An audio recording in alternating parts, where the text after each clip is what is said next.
everyone. Today I will be reading chapter 5 of Nightjohn, and I just wanted to quickly recap what we've been talking about so far. In our virtual meeting on Monday, I had the students write a summary over chapters 1 through 4 of the book. And remember, chapter 4 ended with Nightjohn teaching Sarni some letters and Mammy finding out and being very angry at first. But eventually, Nightjohn is able to persuade or convince Mammy that reading and writing is very important and that Sarni needs to continue this. So that's kind of where we ended up. And if you don't remember other parts of the book, just go back and rewatch some of those chapters, and that'll help kind of put everything in the right frame of mind for you. So here is chapter 5. Come more hard times. A week goes by, then another week. It's the time of year for planting, and the field hands have to work until they drop. Waller whips them past that, and they get so tired they don't know up from down. But John works with me. Not each night because he's too tired. Some of them to work in the fields can't even walk back, have to be carried by others. But some nights he works with me. I learn a whole family of letters. All the fingers on one hand, 2 on the other.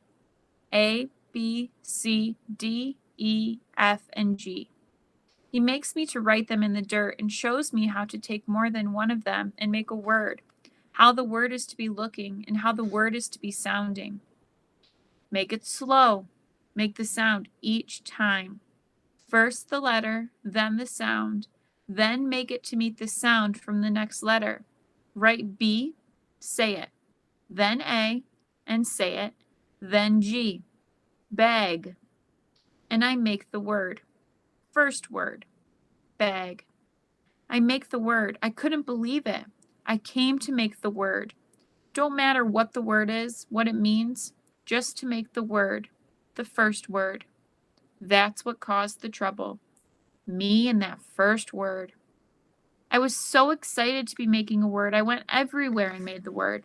I took a stick and rubbed a point on it against a stone, and round in the back of the quarters I made the word in the dirt.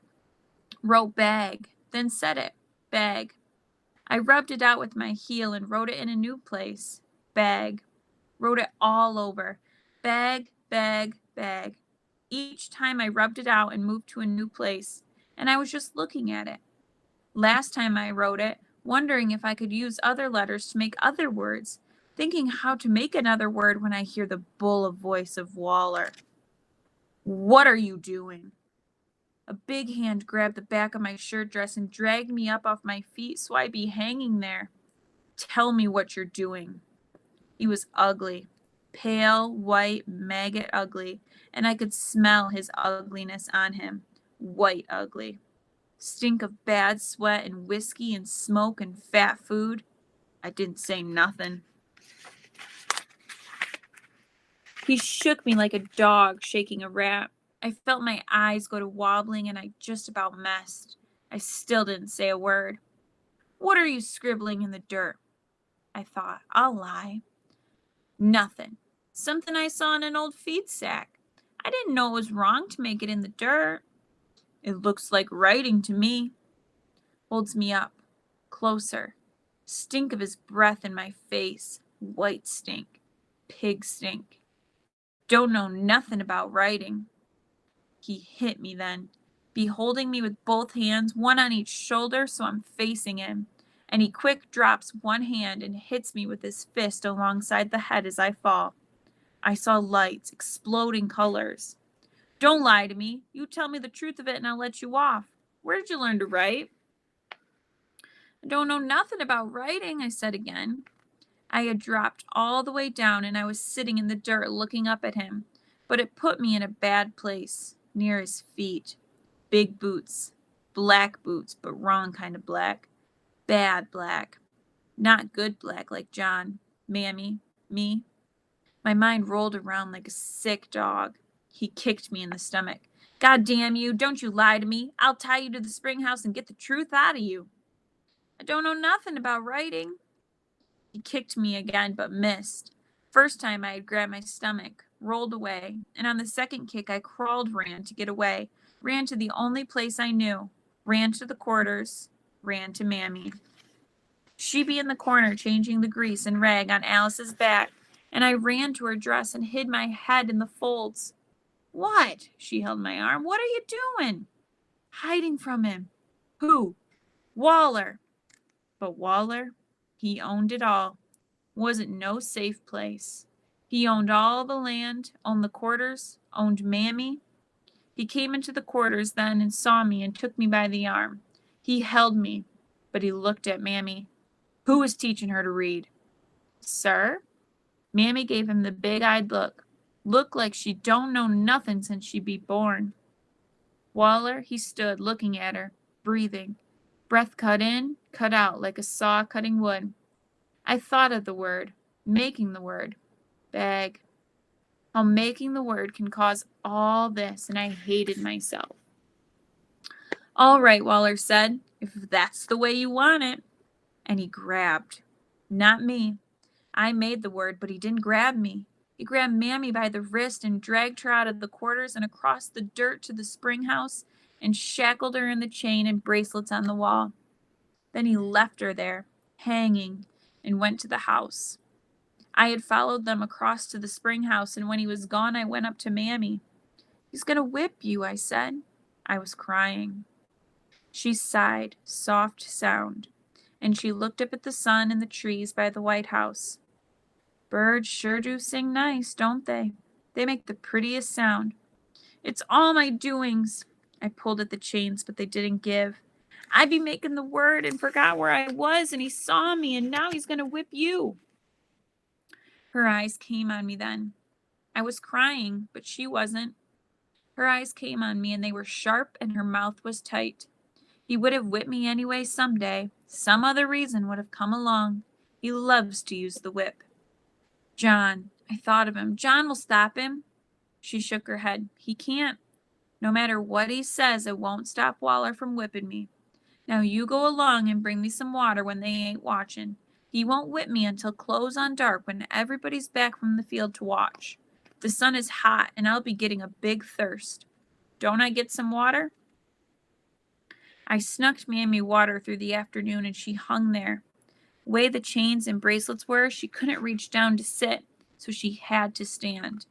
But standing through the day that way without moving is hard. After it passed some long time, her legs didn't do so good, and she sagged.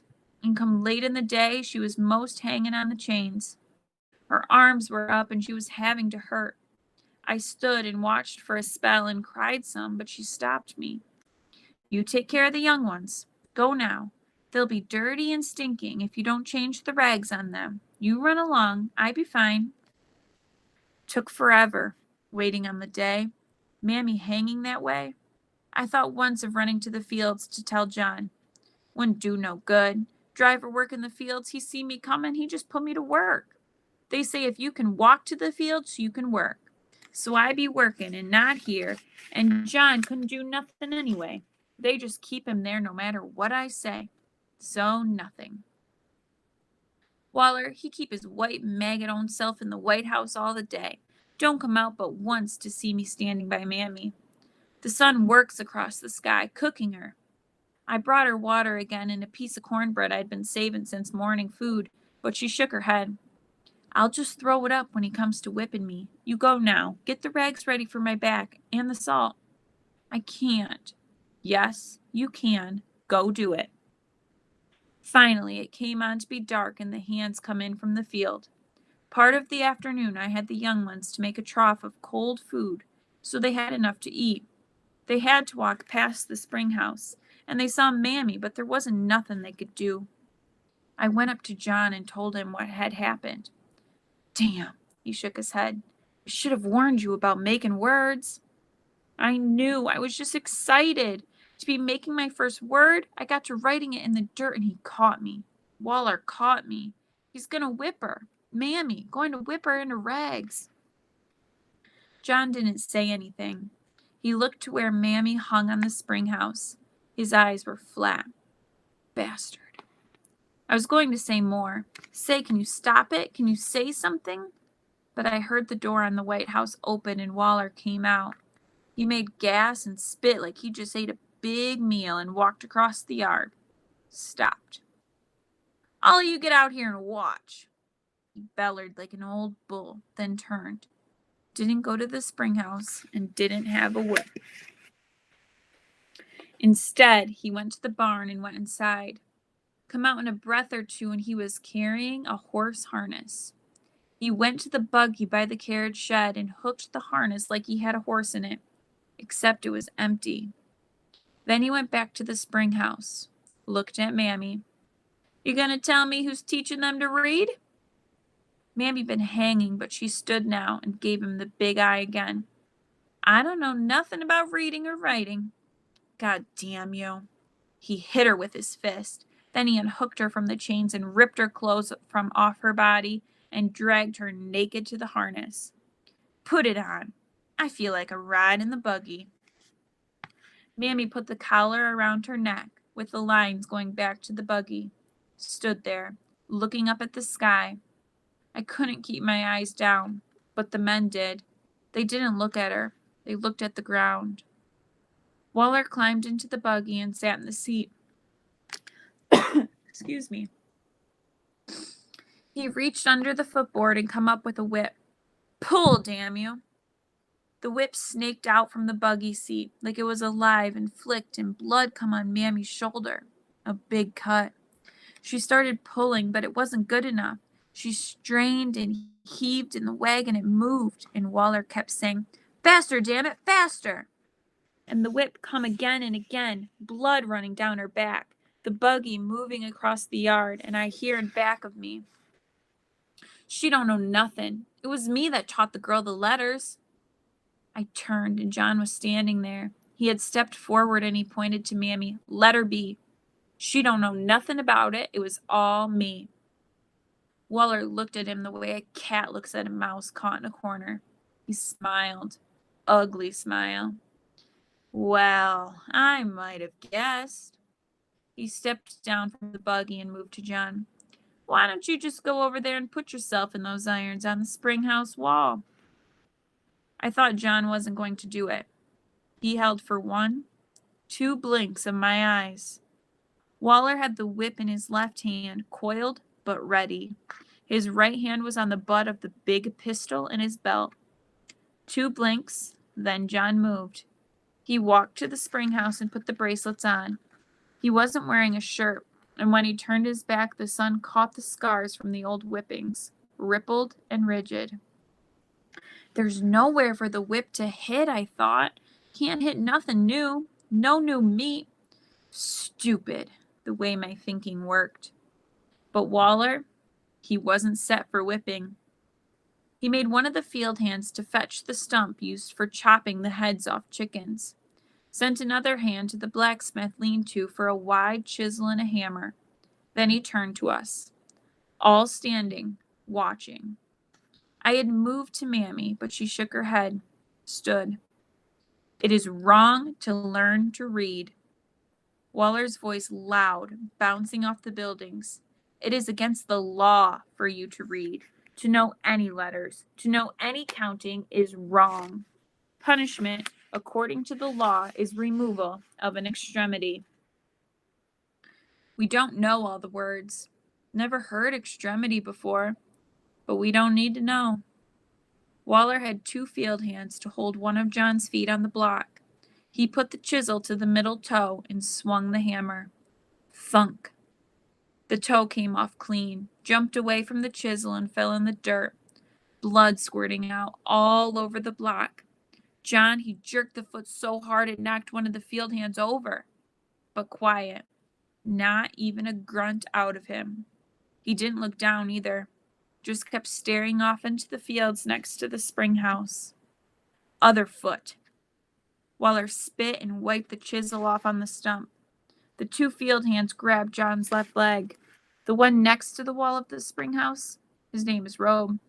He'd take it slow. Doesn't move fast, so you could see it was bothering him. And Waller snaps like a breaking stick. "It can be your toe, too. It doesn't cost more to cut off another toe." So Robe, He puts John's foot up there, and Waller puts the chisel on it. Thunk. This time was not so clean. The foot jerks back, and the toe is caught by some skin the chisel missed. Hold it up, damn it! They hold the foot to the block. John, he's still not making any sounds, but his face is stiff, like it's carved out of rock. And there's sweat pouring off his forehead, his neck, down his chest. He's soaked. Waller cuts the last bit of skin. There, that'll teach you to mess with things you shouldn't. Get a rag and some grease on that. He walked back to the White House without looking back, and as soon as he was away from us, we went to helping. The two hands carried John between them to the quarters, and I went to Mammy. Fetch the salt, she told me. Get in these cuts, and 'fore I pass out, for God's sake, cover me with something so I ain't naked before the Lord. So I did, and she swooned some with the pain and went down, and I frotched her dress and helped to put it on her, and then helped her back to the quarters because her legs, they didn't work right from hanging and standing all day. All the time I'm thinking, be a hell. Be a good hell with fire and brimstone and devils cutting skin off backs like Mammy says. Be a good goddamn hell with demons eating at you, pulling your guts out. Be the worst hell there is to be, and put Waller in it. So that is the end of chapter 5, and I didn't have much time to kind of recap in our class meeting on Monday, but we did talk about just kind of placing ourselves in these characters' shoes. I mean, just imagine the pain, the turmoil, the awful feelings these slaves felt. I mean, for Nightjohn and Mammy, they were being pushed to their limits. They had toes cut off. They were being whipped. They were being forced to stand like this all day and not moving in the hot sun. So they were just pushed to their limits, but they didn't even make a sound when Waller was doing these things to them. They didn't give him the satisfaction of making a noise. They weren't going to let him know that it was bothering them. I mean, of course it was, but they weren't going to give him that satisfaction. Also, just imagine Sarnie right now and how she's feeling. This is technically her fault because Waller caught her. And now she has to stand there and watch both of these two people that she cares so much about get hurt like this because of her. So just imagine what she's going through. And kind of at the end of this chapter, it kind of leads into that, where she starts talking about hell and how she hopes that there is a hell and that she hopes that Waller's put there. So we see some religious notes kind of come through.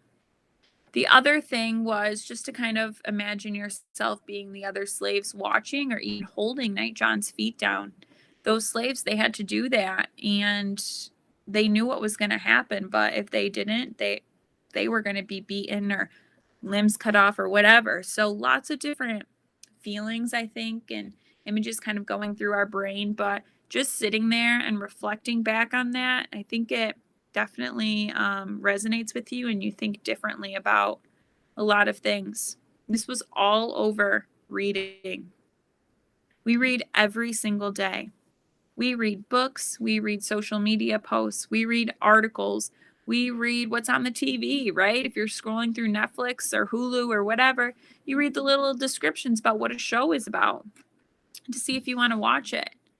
So we are reading things every single day, and we take it for granted. She wrote one word, the word bag, on the ground, and Waller caught her, and as a result, Mammy was beaten. She was stripped naked, whipped, forced to carry Waller around like an animal, and then they cut off 2 toes of Nightjohn in front of everyone, all because of one word. So I hope this chapter makes you think deeper about all of these things in general and the atrocities, the awful things that slavery was and that it did to people.